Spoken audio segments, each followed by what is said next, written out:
yet they were not interested in hanging out with her.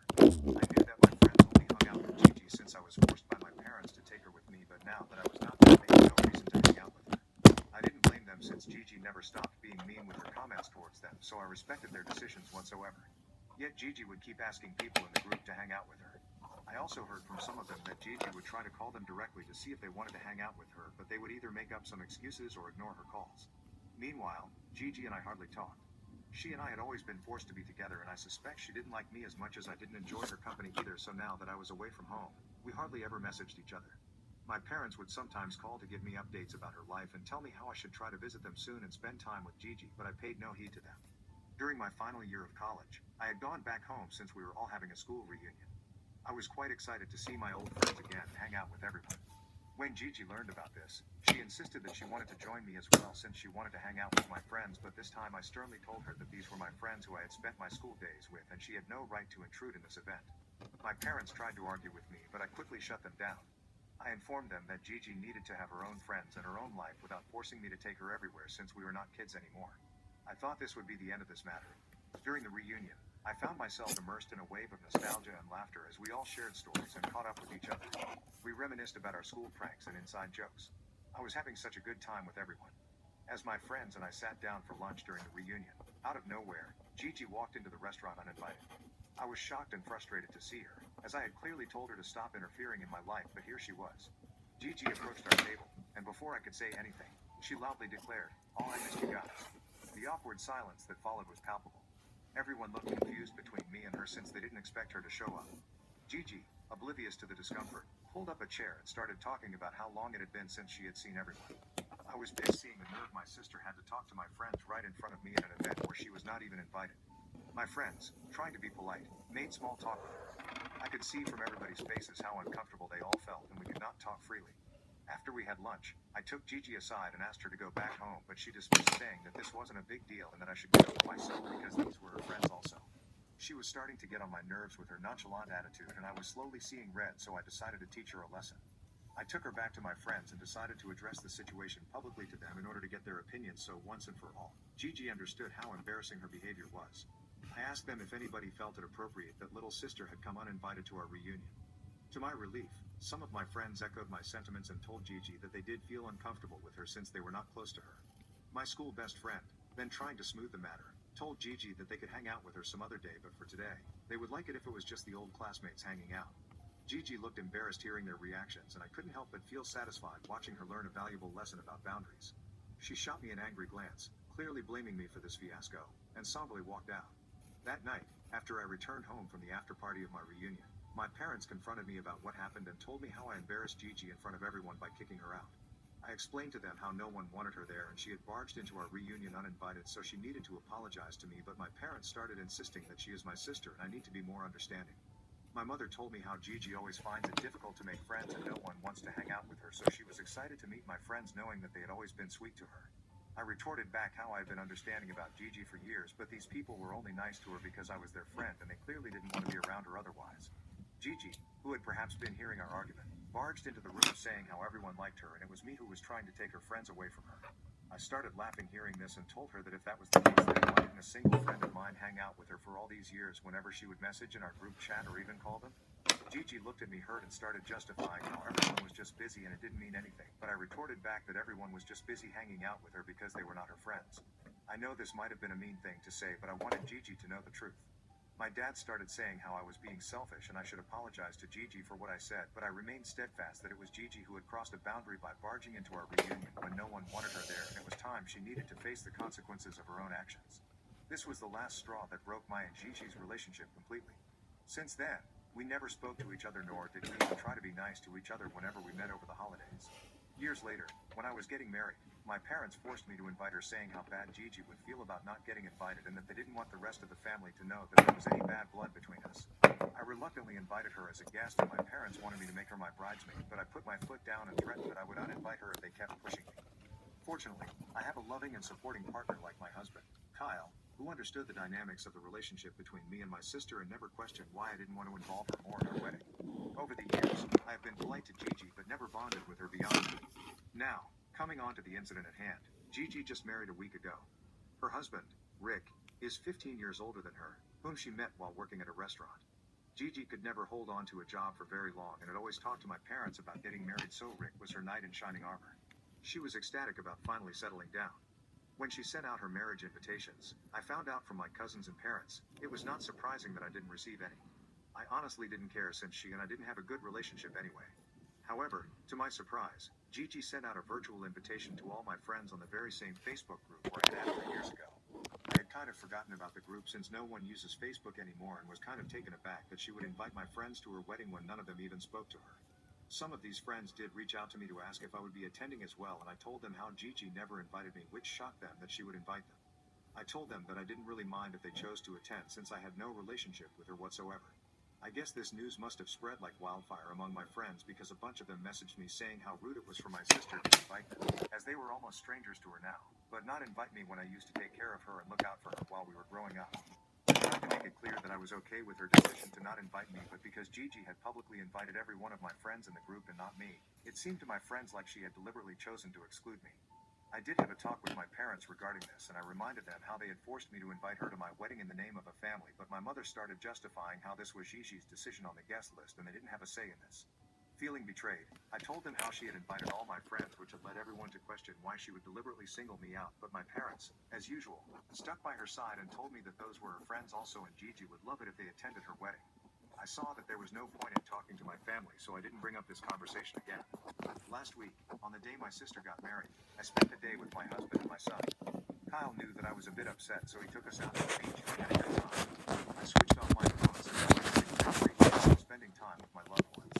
When I returned home, I was flooded with multiple messages and voice calls from my sister and my parents. Confused and unable to comprehend what was happening, I opened the last message from Gigi, which had a picture attached. She had written how this was all my fault and that she would never forgive me for spoiling her day. The picture attached was of some of my friends, and I gasped looking at the picture. My friends were wearing floor-length multicolored gowns which looked absolutely ridiculous. One of them was even wearing a fancy boa draped around her neck while another had on a summer hat. I could not understand why anybody would ever wear these types of dresses to attend a wedding.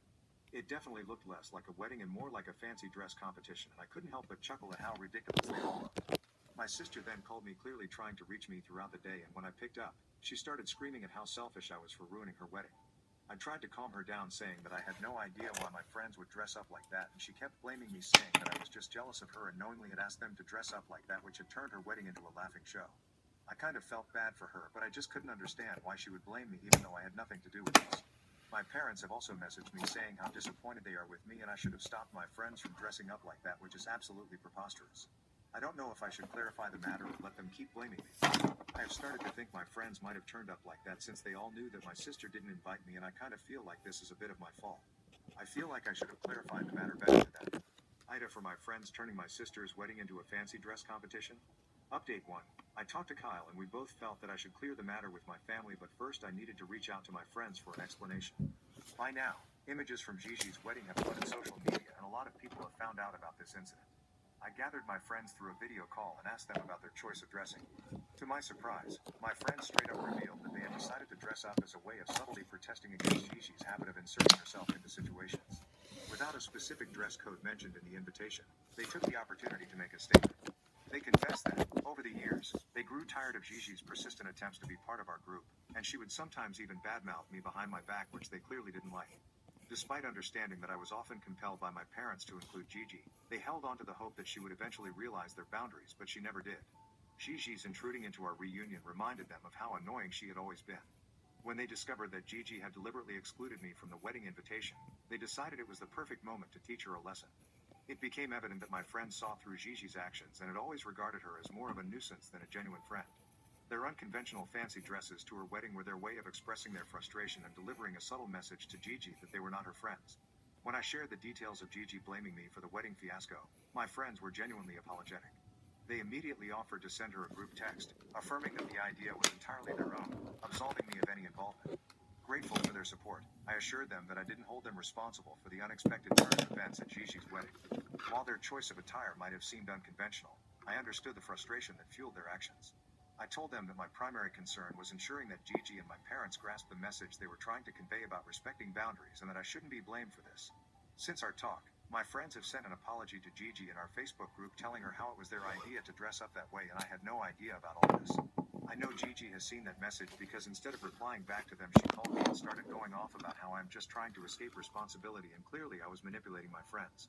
She told me how her wedding has become the laughing stock in the family and how those ridiculous pictures are circulating on social media as well. I understood her frustration, so I told her as politely as possible that she couldn't blame me for what my friends wore to her wedding when I wasn't even invited to her wedding in the first place.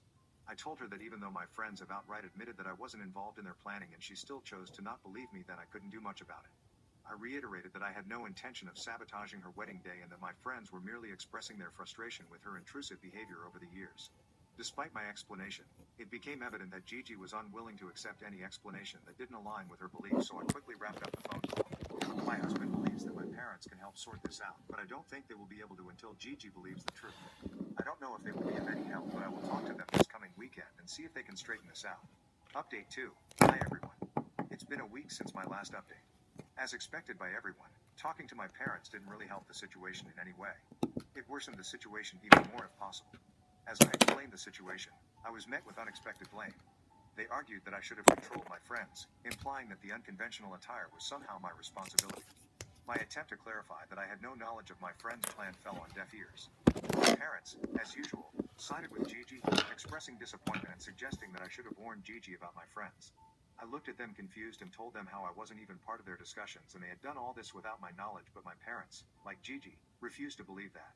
Feeling frustrated and misunderstood, I realized that resolving the issue with my family might be more challenging than I initially thought. The strained relationship between Gigi and me, coupled with my parents' persistent bias towards her, seemed to cloud any hope of a fair resolution. Kyle, who had come with me for this discussion, decided to stand up for me and told my parents straight to their faces that I wasn't the sort of person who could stab someone in the back like that, especially my own sister. He said that on the day of Gigi's wedding, we were away since we had not been invited and we had no idea about such a thing even happening. He explained that it was unfair for my family to place blame on me without any evidence. My mother protested, saying how I might have instigated my friends to dress up that way when I told everybody that I wasn't invited, but Kyle replied back that I had mentioned to my friends that I was okay with not being invited, so what they chose to do was not on us. I could see that my parents were not going to back down, so I told them that if they didn't want to believe me, then there was no point in having this conversation further. I also told them that for years I had listened to them and taken care of Gigi, but now I was done being their scapegoat. I told them of my decision to cut Gigi off from my life permanently, and my mother started to protest, but my father held her back. With that, we decided to leave my parents' place to distance ourselves from the situation, hoping that when their emotions would subside, they would subsequently see the truth. Unfortunately, they haven't reached out to me yet, so I guess they are going to stick by their beliefs. It's sad to see how they clearly favor my sister over me, even though I was the one who always helped her out. I don't know what the future holds for us, but if my parents are choosing to support my sister, then I will let them make that choice, even if it's disappointing. I have blocked Gigi for now and plan on keeping it that way in the future. Update 3. Wow, it's been 5 months since my last update. A lot has happened since my last post. First of all, I've been going to therapy. I know a lot of you guys suggested this since I have had a lot of trauma in my childhood and I needed to go to therapy and vent out my frustration and feelings. Therapy has changed my life. I feel so much lighter now. I know exactly how to express myself now, and I know that I did the right thing by standing up for myself in regards to Gigi's wedding incident. My parents did sometimes try to reach out to me over the months, but instead of clarifying or even apologizing to me for all the blaming that they did, they acted like nothing ever happened between us. I quickly realized that they only wanted to talk to me so they could have a connection with my son, their only grandchild, so I quickly cut them off. I don't want them to ever get the opportunity to treat my child the same way they treated me. In the meantime, Kyle and I have focused on our own lives, finding solace in the support we provide each other. I have said this before and I will say it again, Kyle is a wonderful husband. He knows how tough a decision it was for me to cut off my parents, but he has never made me feel alone in this choice. We are planning on taking a vacation with our son this upcoming holiday. All I can say from this incident is that if you have a family member in your life who is this toxic, then please, for your own mental health, remove them from your life. It's not worth letting them poison your life. Trust me, you are going to find someone someday who is going to love you and support you for who you are.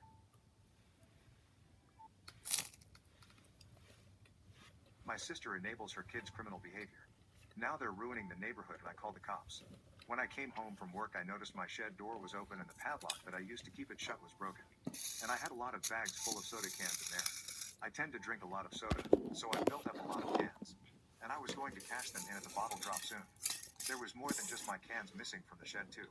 I was missing some gardening tools, a machete, and a gas can.